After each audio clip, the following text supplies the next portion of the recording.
Kronologi Luna Maya alami cedera tertusuk payung, kornea mata sampai harus ditangani dokter. Peristiwa kurang menyenangkan kini kembali terjadi pada Luna Maya yang mengalami cedera lantaran bagian matanya tanpa sengaja tertusuk payung. Kala itu Luna sedang menghadiri acara Esport Star Indonesia yang ditayangkan di stasiun televisi GTV, Jumat tanggal 26 November tahun 2021. Dalam acara tersebut Luna hadir sebagai juri dengan menggunakan kostum Kagura superhero Mobile Legends yang memiliki ciri khas membawa payung.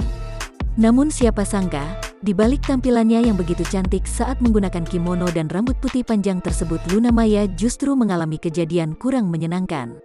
Pasalnya lewat unggahan story di akun Instagram miliknya @lunamaya, mantan kekasih Ariel Noah tersebut mengabarkan bahwa dirinya mengalami insiden tertusuk ujung payung pada bagian mata.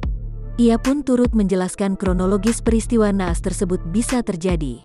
Akibat kejadian tersebut, Luna pun bergegas mendatangi dokter untuk mengecek kondisi matanya. Agar matanya dapat segera pulih, Luna pun disarankan untuk menggunakan pengaman pada matanya. Beruntung mata Luna Maya juga tak mengalami cedera serius. Jangan lupa subscribe, share, komen, dan like ya!